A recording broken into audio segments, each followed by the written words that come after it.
One would be simply to scare away marauders. Jeffrey Bendel is originally from Saskatoon, but he didn't find the place he thinks of as home until he traveled to the other side of the world. People wearing traditional cloth, with swords in their belts and on horseback, and I happened to arrive there when some of the local clans were actually having horse races. Fully tattooed people, yelping it up, and I kind of knew immediately I was home. It's difficult to imagine a place much more different than the one he grew up in than Sumba in Indonesia.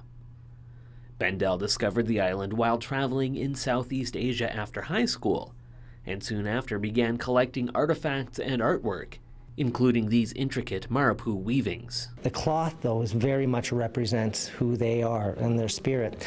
And these are an indigenous people who have been living a megalithic lifestyle for thousands of years, and they are facing modernization. One side effect of that modernization is that the industry of creating these weavings has been greatly diminished following an economic crisis in Indonesia.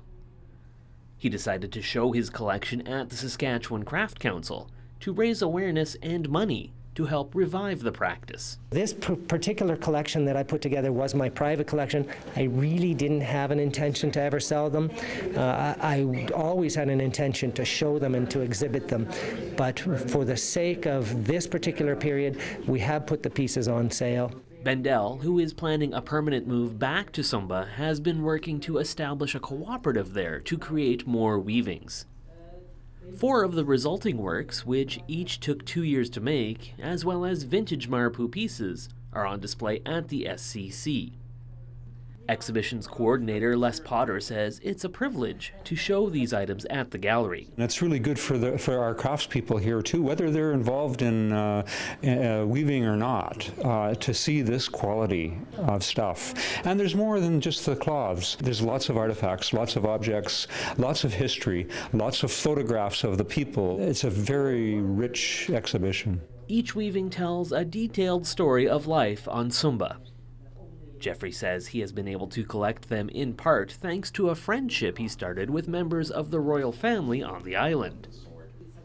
But how does a kid from Saskatoon end up being accepted as part of this isolated and ancient civilization? I went in with no preconceived notions, hang out with the locals, do as they do, and try to understand what shaped them, what forces shaped them, why they became the way they are. And if you're doing that with earnest and good intention, they'll sense that straight off. Royal ceremonial tapestry Marapu weavings from Sumba Island will be on display at the Saskatchewan Craft Council through May 28th. For Go on Shaw TV, I'm Simon Hyatt.